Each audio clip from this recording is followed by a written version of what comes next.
चाह गई चिंता मिटी मनवा बेपरवाह, जिनको कुछ नहीं चाहिए वो हैं शहंशाह। उस संत को बेताज बादशाह हम क्यों कहते हैं? न तख्त है न ताज है, फिर भी महाराज है। हरि बोलना, जो से बोल, फिर भी महाराज है। बहुत आ गया तो कोई उछलता नहीं फिरा, बड़ा अभिमान में अकड़ नहीं गया, और कितना चला गया तो दुखी नहीं हो रहा है। ये नहीं कि अब जिंदगी खत्म हो गई है, मैं तो लुट गया, मैं तो बर्बाद हो गया। हरि बोल। आने की खुशी नहीं, जाने का गम नहीं है, हर हाल में मस्त है, अलमस्त है। उसके जैसा सुखी और कौन होगा बोलो? और ऐसे के चरणों में आकर के ही आदमी सुख का मार्ग जानने की कोशिश करता है। बड़े बड़े लोग भी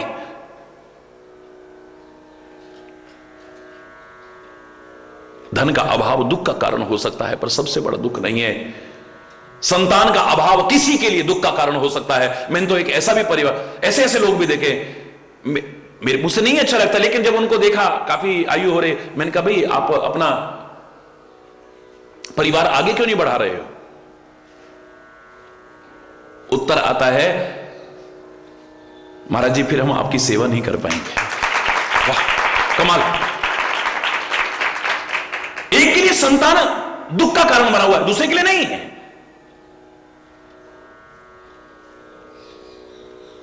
और एक के पास संतान है भी तो वो कहता है, हे भगवान ऐसी तो ना हुई होती तो अच्छा था, होते मर जाती तो अच्छा है, ये तो ऐसा पैदा हो गया हमारे घर में, तो बहुत दुखी कर दिया इसने। तो ऐसा भी कहते मिलते हैं। हरि बोलना। ये सब चीजें दुख का कारण हो सकती हैं, लेकिन सबसे बड़ा दुख नहीं है। थोड़ा सा आपकी निगाह में वो भाग्यहीन हो जिसके घर संतान नहीं, सबसे ज्यादा भाग्यहीन वो याद जिसे भगवान नहीं।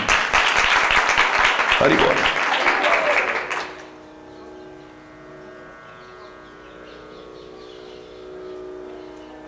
जहां संतोष आ गया, सुख ही सुख है। वो संतोष की प्रवृत्ति कहां से जागृत होगी? वो ज्ञान कहां से मिलेगा? विचार कहां से मिलेगा? विवेक कहां से मिलेगा? संतों की शरण में। इसलिए कहा कि संत का मिलना समझ लो कि सुख का मिलना है, सबसे बड़ा सुख।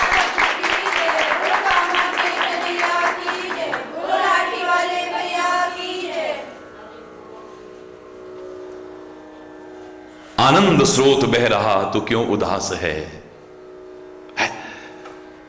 आनंद आनंद अंदर हिलोरे ले रहा है, लेकिन हम हर समय मियां रोते क्यों? बोले सूरत ही ऐसी है, उदास उदास गमगीन। किसी चीज की कमी नहीं है, कमी खल रही है हमें। जब कमी खलती है ना, महसूस होती, तब हम दुखी होते हैं।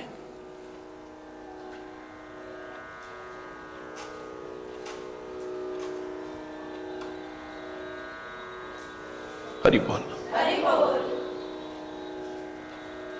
असंत का मिलना दुख का कारण है, और संत का बिछुड़ना दुख का कारण है। संत जब दूर होता है तो समझ लो कि सुख दूर हो गया है, ऐसे लगता है प्राण ही निकल रहे हैं। और असंत मिलता है तो हमें दुख होता है। सच्चा संत मिल गया तो समझ लो कि सच्चे सुख का आधार मिल गया है।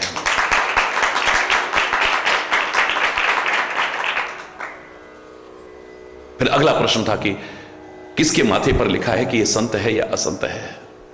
आपको सारी विशेषताएं बताई हैं, सारे लक्षण बताए हैं, और बाहर खोजने की जरूरत नहीं है। मैंने तो आपसे कहा था तू सच्चा संत बन जाना,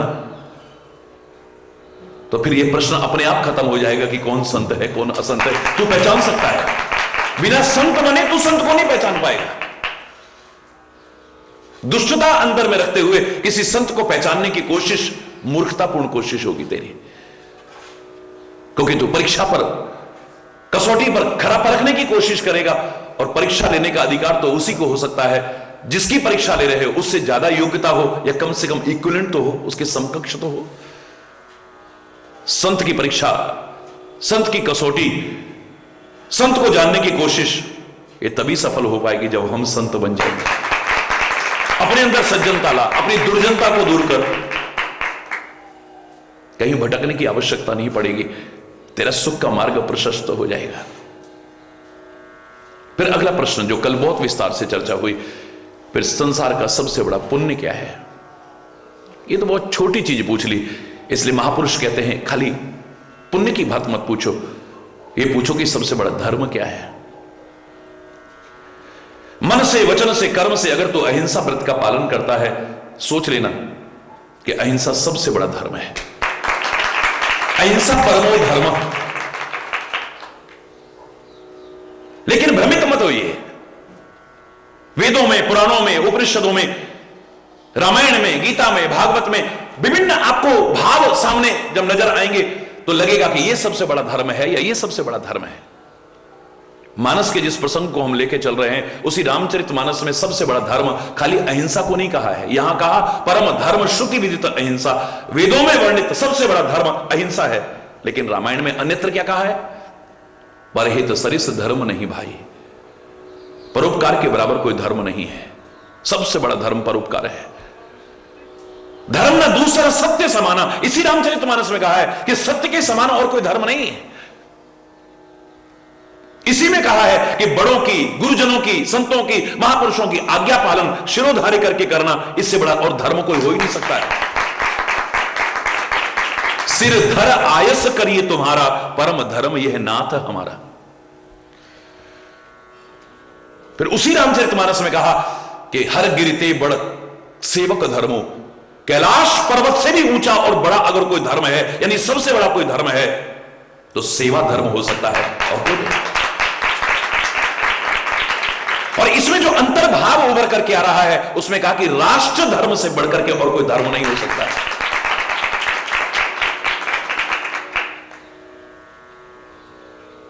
जिस राष्ट्र में हमने जन्म लिया है,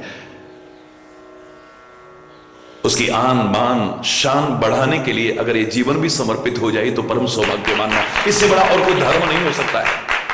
इसकी रक्षा में, इसकी आन बान शान बढ़ाने में सब कुछ भी अगर समर्पित करने का सौभाग्य मिल जाए, खुशकिस्मत माने हम अपने आप को। फिर सबसे बड़ा धर्म क्या हुआ? कहीं कहा यह सबसे बड़ा धर्म, कहीं कहा यह सबसे बड़ा धर्म, कहीं कहा यह सबसे बड़ा धर्म। इनमें से जो अच्छाई भी तू दृढ़ता से अपने जीवन में पालन करता है, तेरे लिए वही सबसे बड़ा धर्म है। तो माता पिता की सेवा को ही अपना आदर्श मान ले, दृढ़ता से उसी पर चल, पूरी तरह से, तेरे लिए वही सबसे बड़ा धर्म है। पुंडरीक ने तो विठ्ठल भगवान से भी कह दिया था कि जब तक मेरी सेवा पूर्ण नहीं होगी, मुझे दर्शन नहीं करने आपके।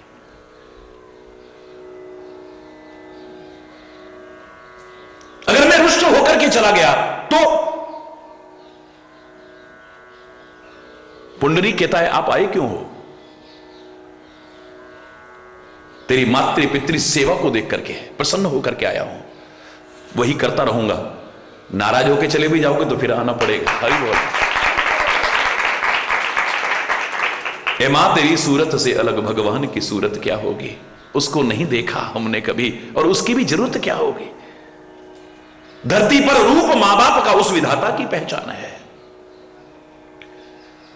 श्रवण कुमार की तरह जिसने दृढ़ता से उसी का पालन करा, उसके लिए वही सबसे बड़ा धर्म है। गुरु सेवा को जिसने अपना आदर्श मान लिया है, गुरु सेवा को ही अपना सर्वस्व मान लिया है, मैं कह रहा हूं उसके लिए वही सबसे बड़ा धर्म है। कुछ और करे न करे तो भी चलेगा। पूर्ण समर्पित होकर के दृढ़ता से गुरु सेवा के मार्ग पर चल रहा है, उसके लिए वही सबसे बड़ा धर्म है। एक सेवक अपने स्वामी की सेवा के मार्ग पर चल रहा है, उसके लिए वही सबसे बड़ा धर्म है। लक्ष्मण से कहा तुम्हारा धर्म चला जाएगा, तुम्हें पाप चढ़ेगा, ऐसा मत करो तुम। भरत शत्रुघ्न भी घर में नहीं है और तुम भी दोनों चले गए तो महाराज दशरथ का क्या होगा? इस अयोध्या का क्या होगा? बोले धर्म जाता है तो चाहे, पाप लगता है तो लगे, लेकिन मेरे लिए मेरा सबसे बड़ा धर्म मेरे स्वामी की सेवा है। बस जिसने अपने वतन को ही सब कुछ मान लिया है, दिल दिया है जान भी देंगे ए वतन तेरे लिए, हर कर्म अपना करेंगे ए वतन तेरे लिए, उसके लिए वही सबसे बड़ा धर्म, वही सबसे बड़ा धर्म। किसी का फल कम करके मत आंकना कभी भी कि हम ये कर रहे थे, हम बाकी तो कुछ कर ही नहीं पाए। हम सेवा कर रहे थे, हाय हमने जब तो आज किया ही नहीं, हमने तब तो आज किया ही नहीं, हमने हवन तो आज किया ही नहीं, हमने पूजा तो आज की ही नहीं, हमने जो पाठ करते थे रोज वो तो किया ही नहीं हमने आज। करो, बड़ी अच्छी बात है, मौका मिले करना, मत चूकना। लेकिन अगर तुम सेवा को ही अपना धर्म मान करके चल रहे हो, वो कर लिया तो सब कुछ कर लिया है तुमने, वही सबसे बड़ा धर्म। सामने कोई तड़प रहा हो, सामने कोई पीड़ित हो और तुम लेकर के माला बैठे हुए हो, धिक्कार है ऐसे माला जपने पर भी। सामने कोई बीमार होकर के पड़ा हुआ है जिसको तुरंत आवश्यकता है अस्पताल ले जाकर के करने की, लेकिन मेरा अभी हवन पूरा नहीं हुआ है, अभी मेरा पाठ पूरा नहीं हुआ है, धिक्कार है ऐसे पाठ और हवन पर। पाठ करना चाहिए, हवन करना चाहिए, पूजा करनी चाहिए, जप करना चाहिए, लेकिन सामने अगर कोई तड़प रहा है, उससे बड़ा धर्म और कोई नहीं हो सकता है। छोड़ दो उस समय, नहीं लगेगा तुम्हें पाप। दावे से कह रहा हूं मैं, खुले शब्दों में कह रहा हूं। दृढ़ता से चलो तो सही किसी पर है।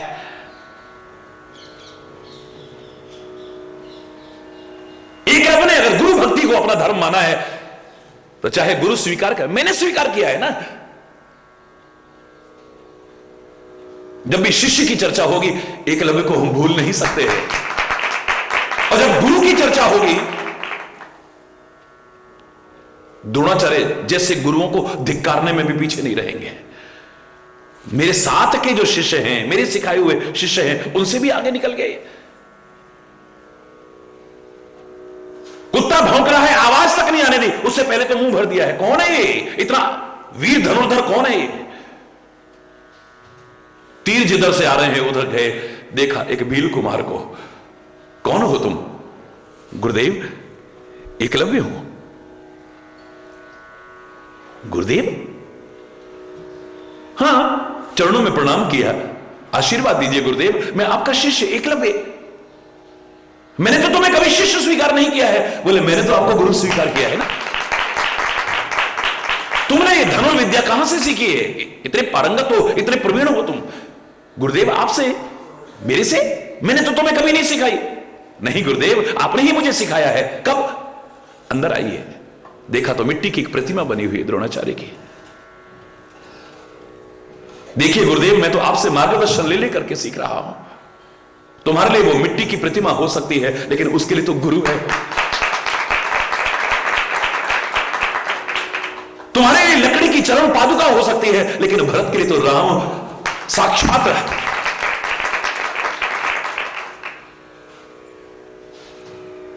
तुम्हारे लिए कागज के पन्ने हो सकते हैं, लेकिन भाव रखने वालों के लिए गुरु ग्रंथ साहब साक्षात गुरु का शरीर है। लोगों की निगाह में पशु हो सकता है, लेकिन जो भाव रखते हैं उनके लिए तो गाय मां से बढ़कर के है।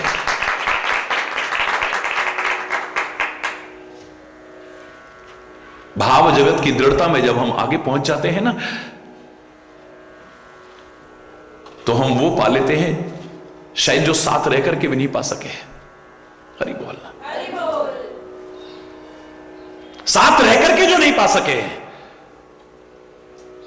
हमारा भाव यही रहता है, ये तो फोटो है, ये तो मूर्ति है।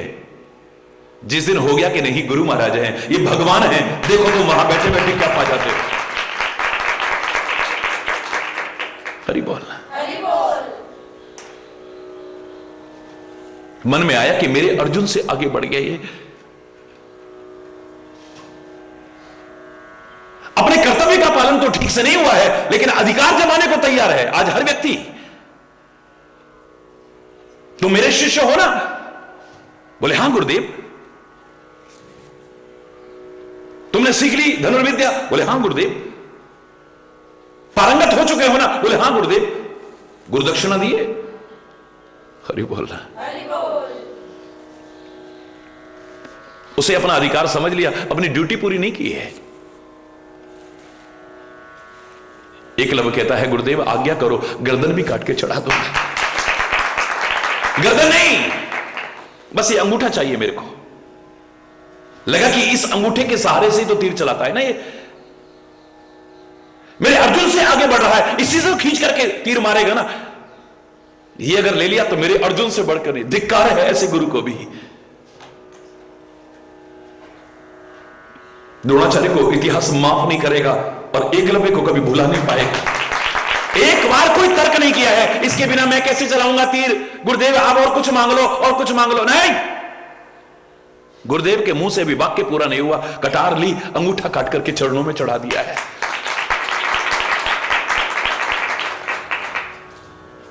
उसके लिए वही सबसे बड़ा धर्म है। हरि बोल। तो अगला प्रश्न आता है कि मैं संसार का सबसे बड़ा पाप क्या है। या पुण्य पूछा तो धर्म बता दिया, पाप पूछा है तो पाप ही बता रहे हैं। ऐसा क्यों? हर पुण्य धर्म हो गारंटी नहीं है, याद रखना। इसे धर्म की व्याख्या करनी पड़ी है। लेकिन हर पाप अधर्म होगा ही, इसमें कोई संदेह की गुंजाइश नहीं। इसे पाप ही बता दिया है। संसार का सबसे बड़ा पाप क्या है? यह भी पाप है, वो भी पाप है, वो भी, बहुत व्याख्याएं मिल जाएंगी, लेकिन सबसे बड़ा पाप क्या है? पर निंदा सम अघनागरीसा,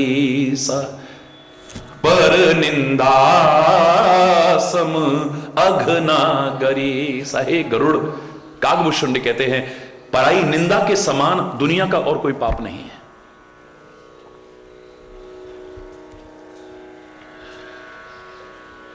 रात दिन हम जब निंदा करते हैं, आलोचना करते हैं किसी की भी, किसी बात की भी, याद रखना धीरे धीरे जिस बुराई और विकृति के कारण हम निंदा कर रहे थे वो हमारे अंदर प्रवेश कर जाएगी, एक अंश तो जरूर करेगी। हमारा अपना चिंतन खत्म, अपना जो हम कर सकते थे वो खत्म। अच्छी तरह निंदा तो तभी कर पाएंगे जब 24 घंटे जिसकी निंदा करें उसी पर ध्यान होगा। तो फिर कोई ना कोई कमी ढूंढेंगे, फिर उसकी आलोचना करेंगे। कमी ना भी होगी तो उसे कमी के रूप में पेश करके निंदा करेंगे। हरि बोल।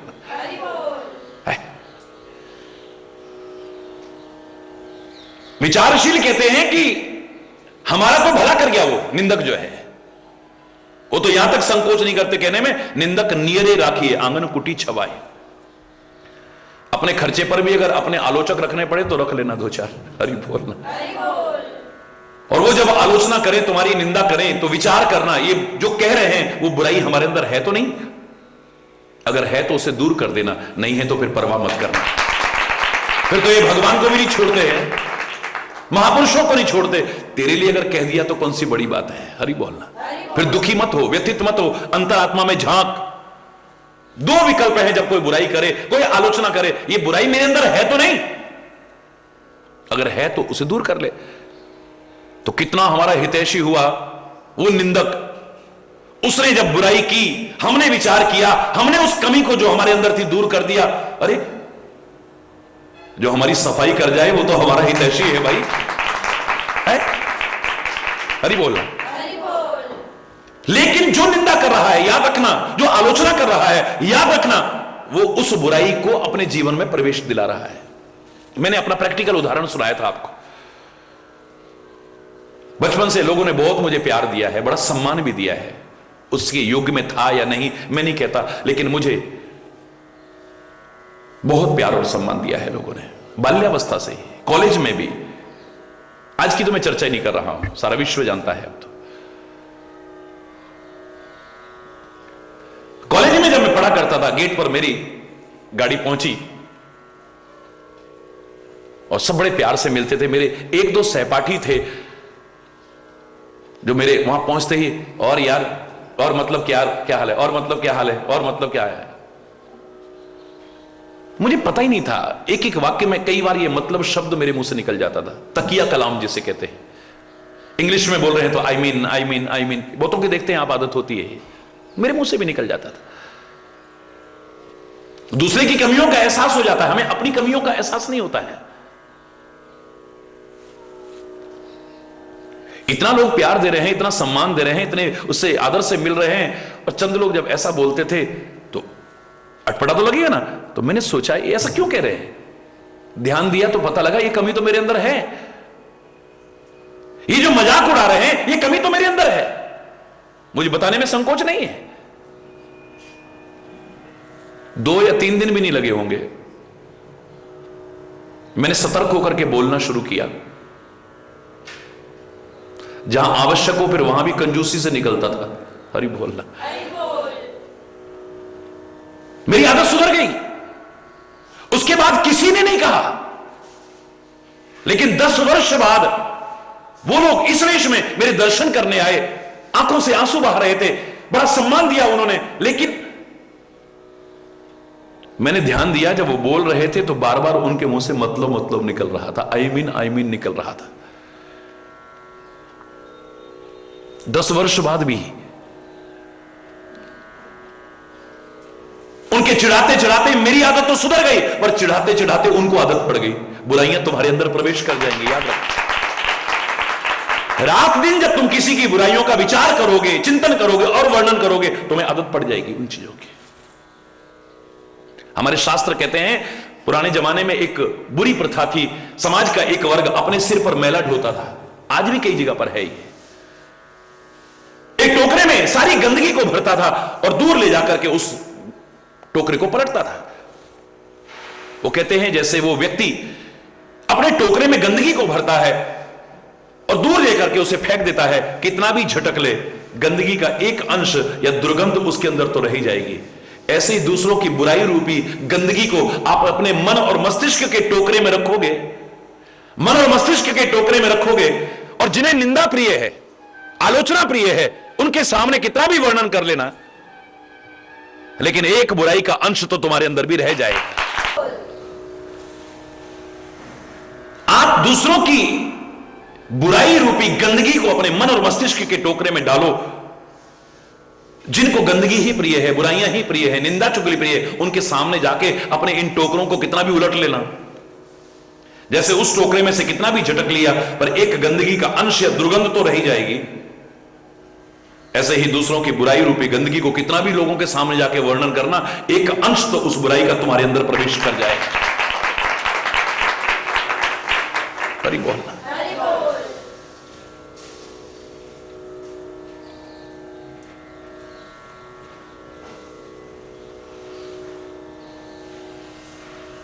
ढोंग और पाखंड पर कितना भी प्रहार किया कबीर ने, कबीर जैसे महापुरुषों का ऋण यह समाज चुका नहीं सकता है, लेकिन इस बात को भी नकार नहीं सकते, जिसको देखा उसकी बुराई, जिसको देखा उसकी कमी, जिसको देखा उसकी कमी कबीर ने कही, पर अंत में जाके क्या कहा, बुरा जो देखन में चला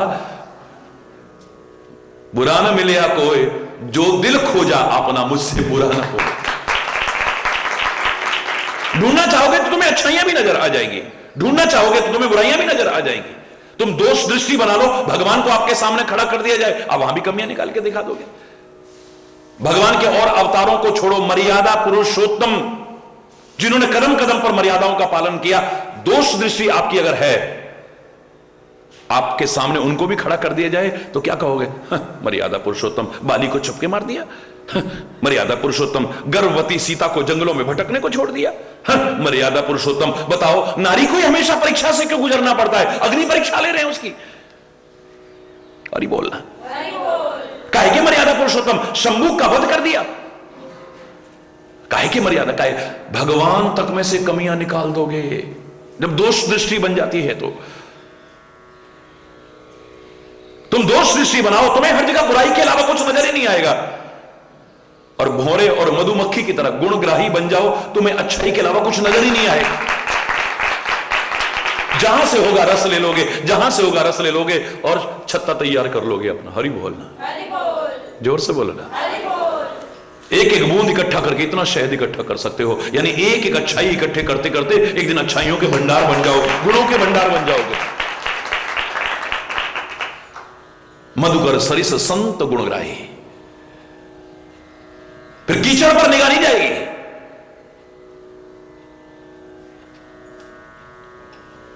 वहां रहने वाली जोंक पर निगाह नहीं जाएगी, अजीब सी डंडी पर निगाह नहीं जाएगी, यहां तक कि पत्तों पर भी नजर नहीं जाएगी। भौरे की निगाह तो कमल पर जाएगी, और कमल पर भी नहीं, कमल की गंध पर जाएगी, उसे लेकर के मस्त हो जाता है। जहां अच्छाई है बस वही जाएगी निगाह। हरि बोलना। खोजना चाहो तो बुरे से बुरे लोगों में भी कोई ना कोई अच्छाई नजर आ जाती है। दोष दृष्टि बना लो तो अच्छो अच्छे में कोई ना कोई कमी नजर आ जाएगी। याद करो, मैंने कहा था महाभारत का बड़ा अच्छा एक उदाहरण है। गुरुदेव ने कहा दुर्योधन जाओ सारी दुनिया में घूम करके आओ, एक कोई अच्छा सा आदमी ढूंढ के लाना। हरि बोलना। एक व्यक्ति, अच्छा व्यक्ति ढूंढ के लाओ। धृतराष्ट्र से कहा कि तुम भी आओ, और बेटा तुम भी सारी दुनिया में घूम करके आओ, एक व्यक्ति ढूंढ के लाओ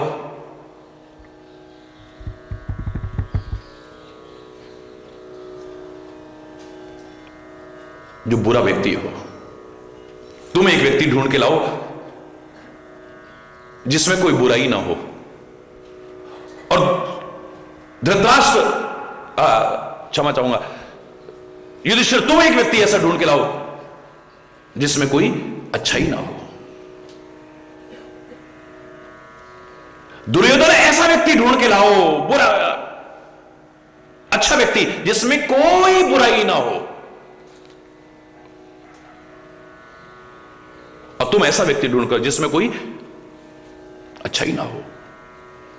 तो कह रहे हैं दोनों के सारी पृथ्वी पर घूम के वापिस आ गए, पर खाली हाथ आए।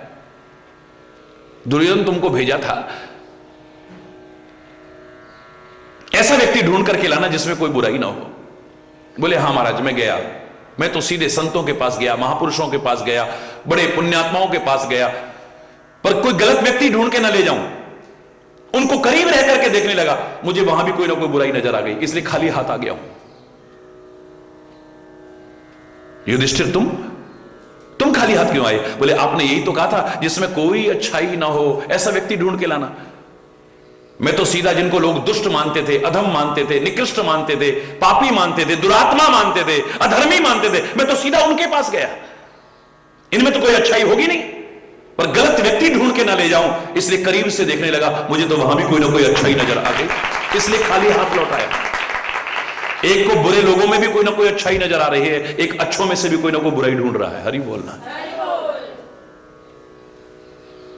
तुम्हारी आंख पर कौन सा चश्मा लगा है, सामने वाले के कपड़ों का रंग उस पर निर्भर करता है। मेरे बच्चों, काला चश्मा लगा के अगर तुम बैठो और सामने कितना भी श्वेत वस्त्रधारी बैठा हो, तुम्हें काले ही नजर आएंगे। हरि बोलना। नीला चश्मा लगा लोगे तो नीले ही नजर आए, लाल चश्मा लगा लोगे लाल ही नजर आएंगे। तुम्हारी आंखों की दृष्टि क्या है, सृष्टि उसी पर निर्भर करती है, कैसी नजर आएगी आप। जब दूसरों के दोष देखने की आदत हो जाती है तो अपने जीवन को संवारने का भाव खत्म हो जाता है। याद रखना,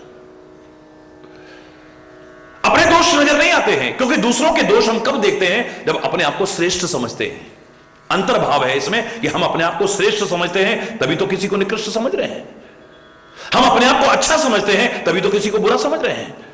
हम अपनी अच्छाइयों का अभिमान करते हैं, तभी तो किसी की बुराई कर रहे हैं।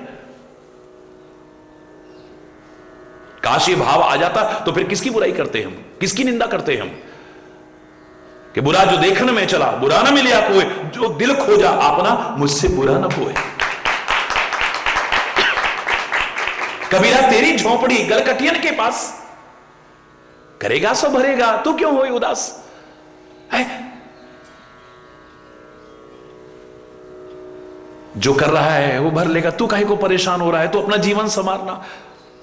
अपनी निबेड़ तेनु होर नल की, पंजाब में बड़ी अच्छी कहावत है, अपनी निबेड़ तेनु होर नल की, गठरी संभाल तेनु चोर नल की। तू अपने आप को देख, औरों को देखते देखते अपना क्यों टाइम बर्बाद कर रहा है तू? हरि बोलना। वहां के बस अड्डे पर तो बड़े चोर हैं, वहां के रेलवे स्टेशन पर बड़े चोर हैं, अरे उनकी चर्चा करने के बजाय तू अपनी गठरी को संभाल के रखना, वहां ध्यान देने की आवश्यकता नहीं। सावधानी हटी तभी तो दुर्घटना घटी ना। हरि बोल।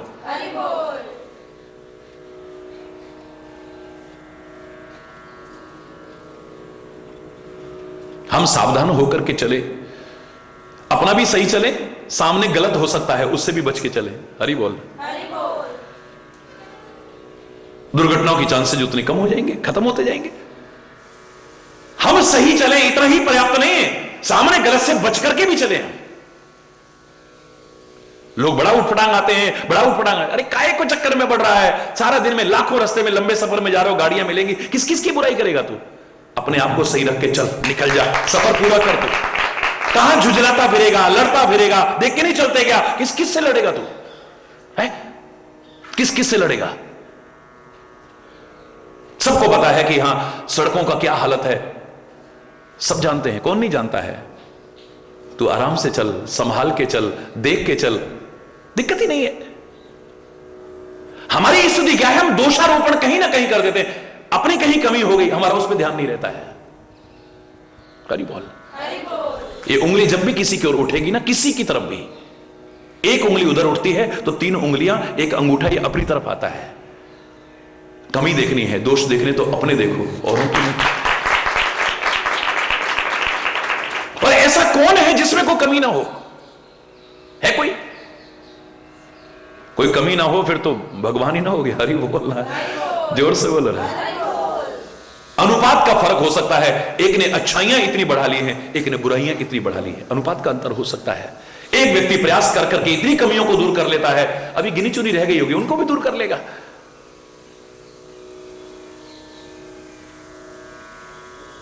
एक तो भी कुछ भी अच्छा ही नहीं ला पाया, अपने जीवन को वहीं का वहीं जी रहा है? अनुपात का फर्क हो सकता है खाली, बाकी ऐसा कौन है जिसमें ढूंढो तो कोई ना कोई कमी ना निकल आए। खाली कमियों का रोना रोने की बजाय हम अपने जीवन पर निगाह दें ना, अपने पर निगाह दें, शायद ज्यादा लाभप्रद होगा। शायद नहीं, गारंटी से कह रहा हूं, ज्यादा लाभप्रद होगा। मैंने कहा था ना, हर कोई कह देता है महाराज जी दुनिया बड़ी खराब हो गई, बड़ी दुनिया खराब हो गई। जब भी कोई ऐसा कहता है ना, मेरा प्रश्न होता है, तुम कहां रहते हो दुनिया में? आप बुरे हैं? दुनिया बड़ी खराब है। आप कहां रहते हो दुनिया में? आप खराब हैं? आप खराब हैं? आप खराब हैं? कोई अपने आप को खराब नहीं मान रहा है, दुनिया को खराब मान रहा है। जब हर व्यक्ति अपने आप को सही मान रहा है तो दुनिया खराब कहां है? लेकिन मैं बहस नहीं करूंगा, चल मैं मान लेता हूं दुनिया सारी खराब है बस, पर तेरी विशेषता काय में है?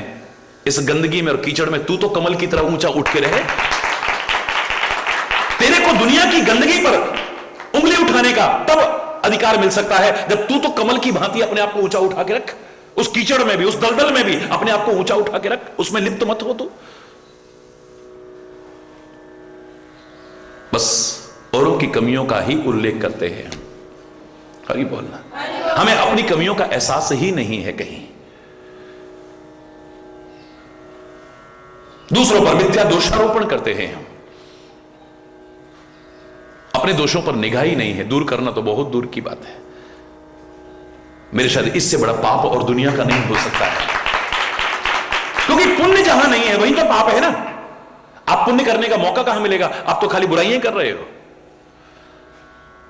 बोलिए, अच्छा चिंतन करके पुण्य कर सकते थे, पर आप तो दोष चिंतन करके उससे वंचित रह रहे हो। हरि बोलना। कुछ अच्छे कार्य कर सकते थे, उससे वंचित रह रहे हो। आप हर समय निगाह उन पर रख रहे हो जिनकी आलोचना कर रही है, जिनकी निंदा कर रही है। हर समय निगाह वहां है। प्रशंसक से ज्यादा ध्यान आलोचक का होता है, याद रखना। बोलो, आलोचक हर समय निगाह रखेगा तभी तो आलोचना करेगा, कोई ना कोई कमी ढूंढ करके। भगवान श्री राम से प्रश्न किया, बोले प्रभु आपने भक्तों का उद्धार करा, ये तो सुना था, लेकिन आप इन पापी राक्षसों को भी तार रहे हो, ये समझ में नहीं आया है। आपका जो सुमिरन करते हैं, भजन करते हैं, आप उनका उद्धार करते हो, ये तो ठीक है, पर इन पापी राक्षसों का लंका की युद्ध भूमि में उद्धार कर रहे हो। राम राम कहतन तजहि पावहि पद निर्माण, निर्माण पद प्राप्त कर रहे हैं सारे के सारे, सबका उद्धार हो रहा है। ऐसा क्यों? राम बड़े मुस्कुराते हुए उत्तर देते हैं, वैर भाव सुमिरहि मोहि निश्चर। अपने स्मरण करने वालों का ही तो उद्धार करता हूं ना। ये भी मेरा स्मरण करते हैं। बोले नहीं नहीं प्रभु, ये आपका स्मरण कहां करते हैं? बोले फर्क इतना है, तुम प्यार से करते हो, ये वैर भाव से स्मरण करते हैं मेरा। और जितना वैरी स्मरण करता है इतना प्रेमी स्मरण नहीं करता है, याद रखना। वैरी का स्मरण प्रेमी से भी कहीं ज्यादा होता है, निगाह रखना। प्रेमी एक बार चूक जाएगा, लेकिन जो आलोचक है, जो वैरी है, वो तो हर समय निगाह, कब मौका लगे इसको नीचा दिखाने का, कब मौका लगे, कब मौका लगे, 24 घंटे उसका ध्यान वही है। क्यों? ये जितना मेरा स्मरण करते हैं इतना तो तुम भी नहीं करते हो। इतना तुम्हें हर समय कृष्ण नहीं दिखाई देते जितना कंस को दिखाई दे। उधर देखा तो कृष्ण, उधर देखा तो कृष्ण, उधर देखा तो कृष्ण, उधर देखा, उसे कृष्ण के अलावा कुछ नजर ही नहीं आ रहा है।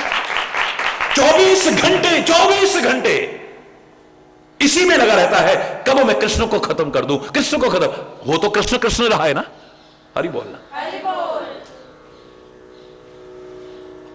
दिमाग वहीं लगा हुआ है, दिमाग वहीं लगा हुआ है, दिमाग वहीं लगा हुआ है।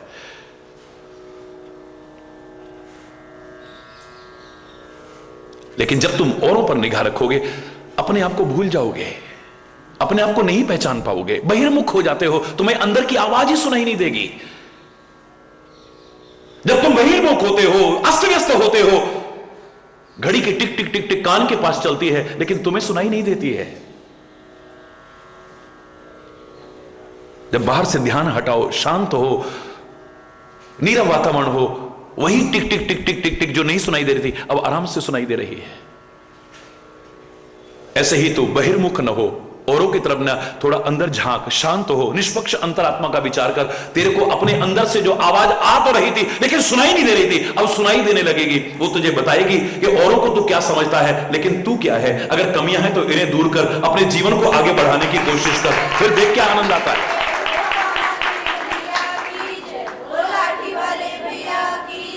ऐसा व्यक्ति कोई पुण्य नहीं कर सकता जो पर निंदा रत रहता है, दूसरों से द्रोह करता है।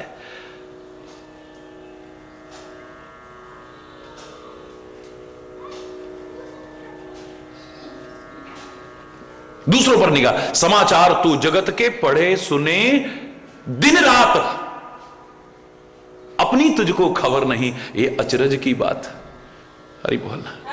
वो क्या कर रहा है, वो क्या कर रही है, क्यों कर रहा है, इसका क्या होगा, हाय इसका क्या होगा, सब निगाह है, पर तेरा क्या होगा। हरि बोलना, जोर से बोलना। पुण्य करने का अवसर ही कहां मिलेगा, सत्कार्य करने का अवसर ही कहां मिलेगा, सत्य चिंतन करने का अवसर ही कहां मिलेगा। इसलिए कहा कि इससे बड़ा और पाप दुनिया का नहीं हो सकता है। पर निंदा सम अग्न गरीसा, पराई निंदा के समान दुनिया का और कोई पाप नहीं हो सकता है। कौन बचा है इससे? फिर कहते हैं हमने तो किसी का कभी बुरा नहीं करा, फिर भी हमारे साथ ही ऐसा क्यों होता है। हमने अपने विचार में किसी का कुछ बुरा नहीं करा, हमने कुछ गलत नहीं किया, हमारे साथ फिर पता नहीं। हर आदमी अपने आप को कभी गलत नहीं समझता है, पर ये गलतियां तो कौन ऐसा है जो नहीं कर रहा है। और तो पाप कहे हैं, ये तो सबसे बड़ा पाप है, और उससे कौन वंचित है, जरा ढूंढो ना, अंतरात्मा में झांको। क्या हम किसी की बुराई नहीं करते हैं, किसी की आलोचना नहीं करते हैं?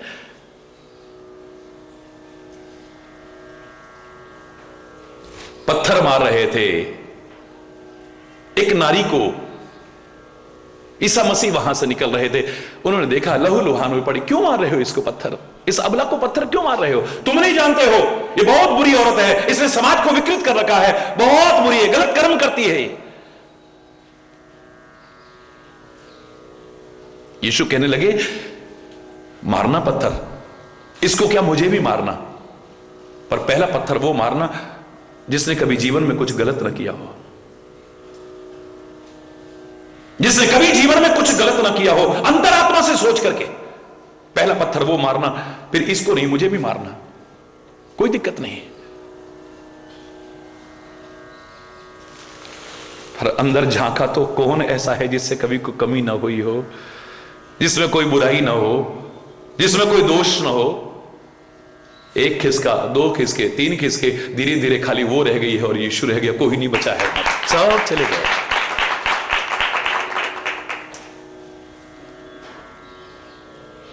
शायद इसलिए कहा था कि जिनके महल खुद शीशों के होते हैं वो दूसरों के घरों पर पत्थर नहीं मारते हैं। अगर उलट करके एक पत्थर आ गया, अपना महल भी चकनाचूर हो जाएगा। है? हरि बोल। एक बुरा व्यक्ति दूसरे को बुरा कह रहा है, ये कितनी शर्म की बात है। अपने जीवन को अच्छा बना लिया होता फिर बुरा कहता तो कोई बुरी बात नहीं थी, लेकिन मैं कहता हूं चैलेंज करके अगर तुम अच्छे बन गए तो दूसरों की बुराई पर तो फिर ध्यान ही नहीं जाएगा। तेरे भावे जो करे भला बुरा संसार, नारायण तू बैठ के अपना भवन बुहार। उसके घर गए, बड़ी गंदगी, पता नहीं औरतें क्या करती हैं, उसके घर में इतनी गंदगी, उसके घर में इतनी गंदगी। तेरा घर साफ है? हरि बोल। तेरा घर साफ है? क्या करें, छोटे छोटे बच्चे हैं ना, कितना भी साफ कर लो फिर दूसरे के घर की बुराई क्यों कर रहा है? हरि बोल। वो स्कूल से कितना समझाया, स्कूल से आते हैं तो किताबें वहां फेंकते हैं, बस्ता वहां फेंकते हैं, जूते वहां फेंकते हैं, ये करते हैं। मैं तो बहुत सफाई करती हूं लेकिन रह तो नहीं पाई ना। जब तेरा घर खुद साफ नहीं है, दूसरों का घर गंदा है, ये कहने का अधिकार तेरे को किसने दे दिया है? मजा तब है तू अपने घर की सफाई कर, लाभदायी होगा। तेरे भावे जो करे भला बुरा संसार, नारायण तू बैठ के अपना भवन बुहार। अपने घर की सफाई कर ले पहले, और जब तू अपने घर की सफाई करेगा ना, तेरे को कहना नहीं पड़ेगा तुम्हारा घर गंदा। तुम्हारे घर कोई आएगा ना, देखेगा साफ सुथरा, उसे भी अच्छा लगेगा, वो भी घर में चर्चा करेगा, देखो उसके घर गए थे कितना साफ था, कितना अच्छा लग रहा था। अरे हमारे घर कोई आए वो भी गंदा नहीं लगना चाहिए, साफ सुथरा होना चाहिए। बिना सिखाए, बिना आलोचना किए तुम प्रेरक बन गए हो, उदाहरण बन गए हो, प्रेरणा के स्रोत बन गए हो तुम। एक बच्चा जो टॉप करता है कॉलेज में, उसे कहने की आवश्यकता नहीं है तुम पढ़ते नहीं हो, तुम पढ़ते नहीं हो। बिना कहे वो एक प्रेरणा का स्रोत बन गया है। घर घर में चर्चा, अबे नालायको उसको देखो, कॉलेज टॉप किया है उसने, अरे नालायको एक वो है देखो कितने अच्छे नंबर लाया है। और तुम, लोग अपने आप चर्चा करेंगे, तुम्हें कहने की आवश्यकता नहीं है। कई बार व्यक्ति अपने अच्छे आचरण से बिना उपदेश दिए भी प्रेरणा का स्रोत बन जाता है। हरि बोल। एक उदाहरण बन जाता है, जहां तहां चर्चा होती है। हरि बोल। पाप का उल्टा तो है ना पुण्य। जब पुण्य तुम कर ही नहीं पाओगे, तुम्हारे पास टाइम कहां है? तुम्हें तो टाइम इसी में कि वो क्या कर रहा है, वो क्या कर रही है, वो कैसा, वो ऐसा, वो ऐसी, वो ऐसा, इसी में लगे हो तुम तो इससे बड़ा पाप और क्या हो सकता है? अपने आप को समाप्त करना, अपने अनमोल समय को नष्ट करना, इससे बड़ा पाप और अपराध क्या हो सकता है? भगवान ने तुम्हें जीवन दिया है, अनमोल श्वासें दी हैं, इतना अनमोल समय दिया है जिसके एक एक क्षण की तुम कीमत आंक नहीं सकते हो, और जो गया हुआ फिर वापस नहीं लौटेगा, आपने उसको बर्बाद कर दिया औरों के चिंतन में। परमात्मा की दी अनमोल नियामतों के महत्व को नहीं तुमने समझा, समय बर्बाद किया, जीवन बर्बाद किया, चिंतन बर्बाद किया, सब कुछ बर्बाद किया। इससे बड़ा पाप और अपराध क्या हो सकता है दुनिया में? बहुत तरह के पाप तुम्हें चर्चा करने में आ जाएंगे, ये भी पाप है, ये भी पाप है, ये भी पाप है, ये भी, लेकिन ये सबसे बड़ा पाप है अपनी जिंदगी को संवारने की कोशिश न करना, अपने जीवन को निरर्थक करके चला जाना। मैंने कल क्या कहा था आपसे, दिया सलाई की वो तीली मत बनना जो बुझने से पहले कम से कम एक दीप ना जला जाए, और उस दीप में वो शक्ति और सामर्थ्य ना भर जाए कि दीप से दीप जला करके दिवाली का प्रकाश फैल जाए चारों ओर। प्रार्थना तो करना ही, हे नाथ अब तो ऐसी कृपा हो ये जीवन निरर्थक जाने ना पाए, लेकिन प्रयास भी तो करो। God helps those who help themselves. खुद कोशिश तो करो तुम, परमात्मा भी तुम्हारी सहायता करेगा, और तुम्हें सहायता दे रहा है। वो आत्मा के मार्गदर्शन के द्वारा दे रहा है, महात्माओं के मार्गदर्शन के द्वारा दे रहा है, ग्रंथों के मार्गदर्शन के द्वारा दे रहा है। तुम्हें कितनी बड़ी कृपा कर रहा है वो।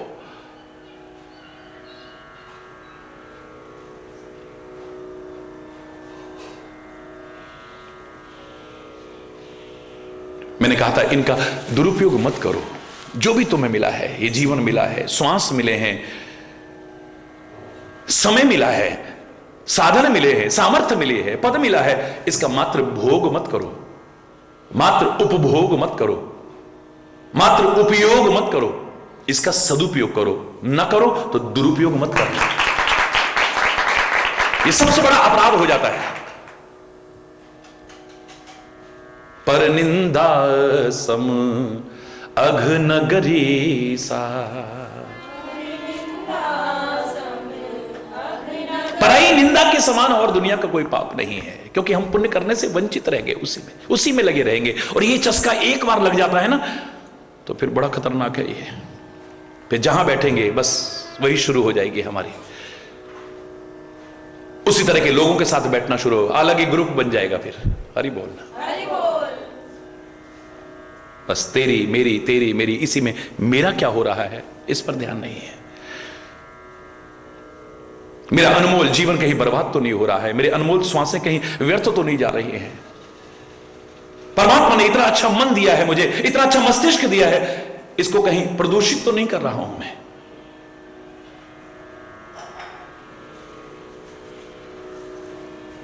किस किस की निंदा के क्या दुष्परिणाम है, कल जरूर चर्चा करेंगे। आज यहीं पर अगर कोई गलत शब्द निकला हो उसके लिए क्षमा चाहता हुआ अपनी वाणी को विराम दूंगा। एक बार जोर से बोलेंगे, धर्म की, अधर्म का, प्राणियों में, विश्व का, गौ माता की, भारत माता की, गंगा माता की, संत समाज की, भारत की देवियों की, भक्त समाज की,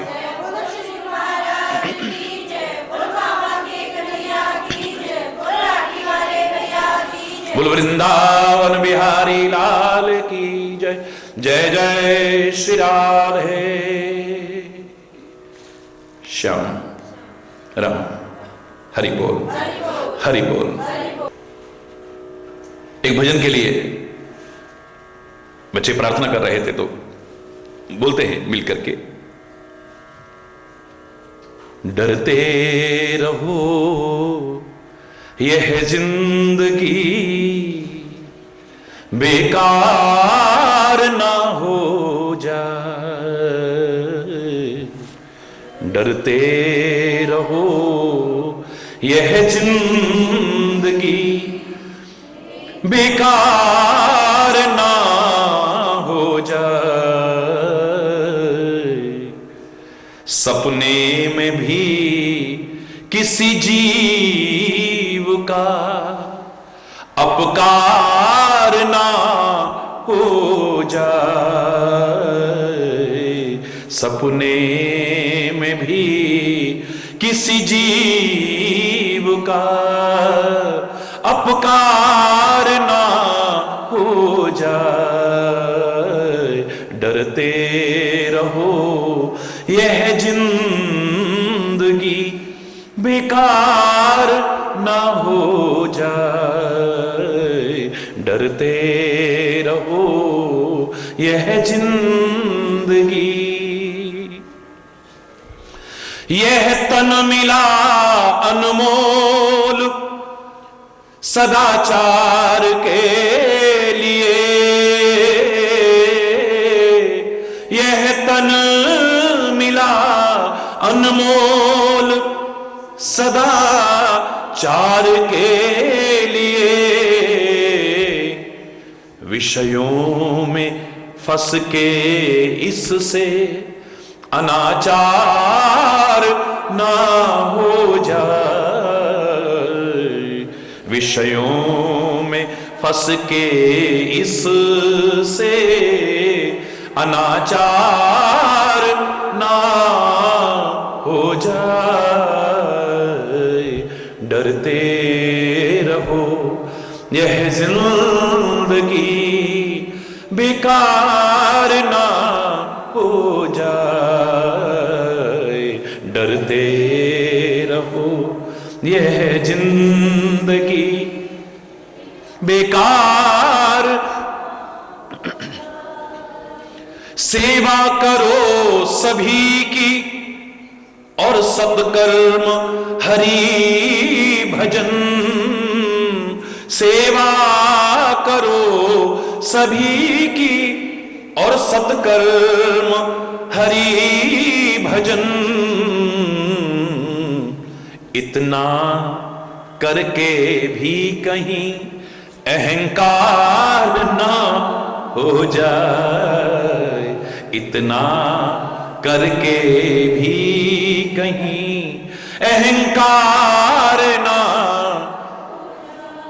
मैंने ये करा, मैंने ये करा, मैंने ये करा, चलो यहां तक भी ठीक था, ये तो कुछ करता ही नहीं है, ये तो कुछ करता ही नहीं है, ये तो कुछ करता ही नहीं है। हरि बोलना। सेवा करो सभी की और सत्कर्म हरि भजन, सेवा करो सभी की और सत्कर्म हरि भजन, इतना करके भी कहीं अहंकार ना हो जाए, इतना करके भी कहीं अहंकार ना हो जाए,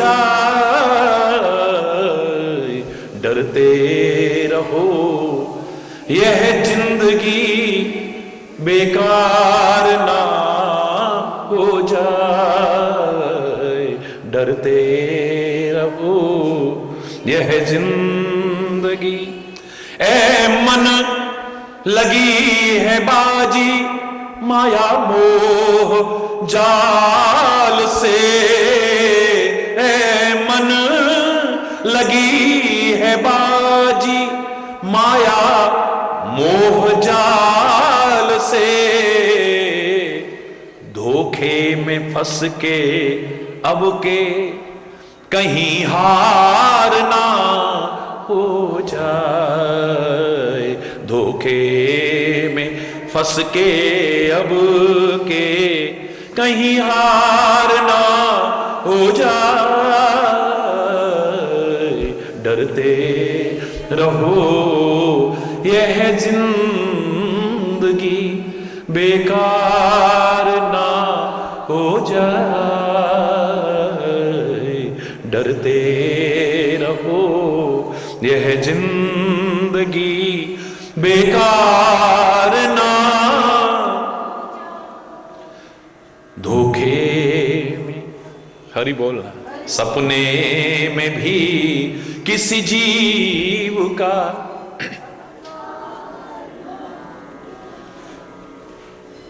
सपने में भी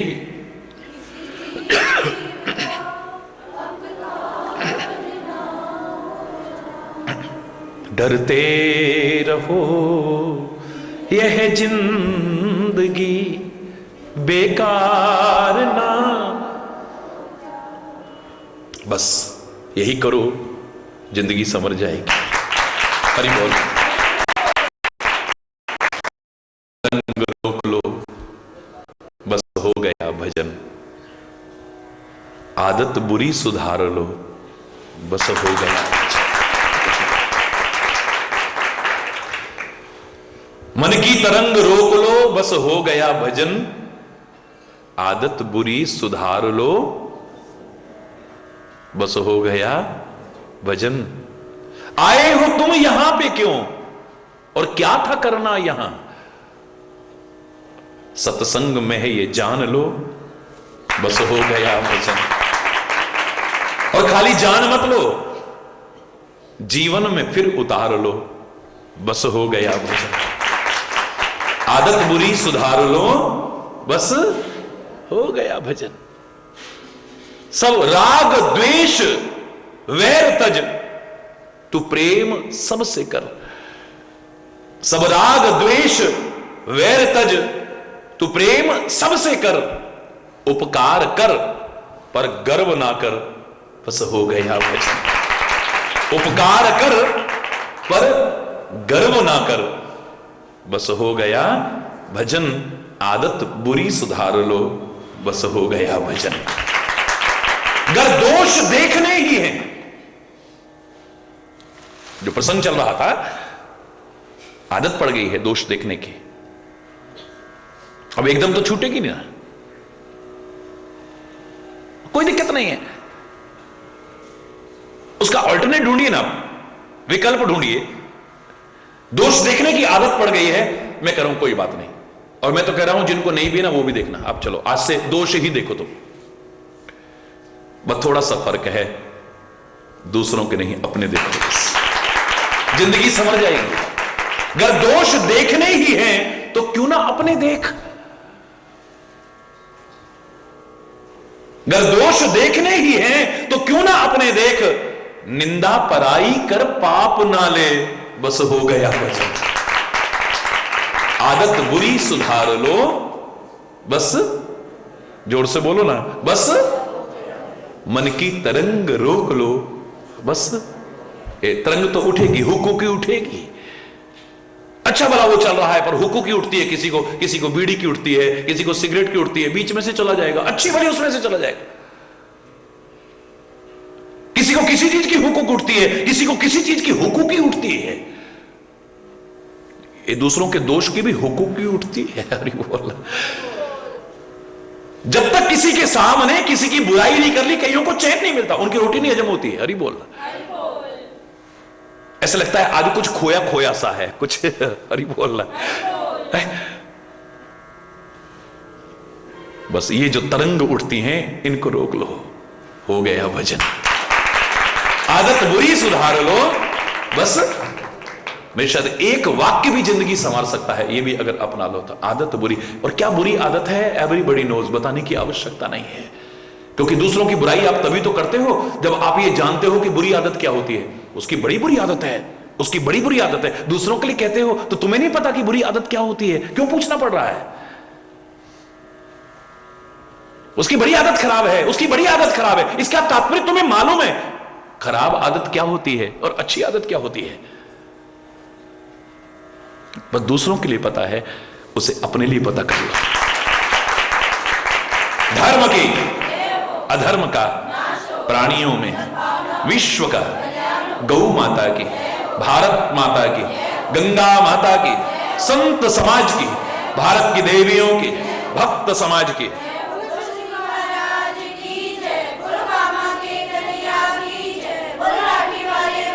बोल वृंदावन बिहारी लाल की जय। जय जय श्री राधे श्याम राम। हरि बोल, हरि बोल।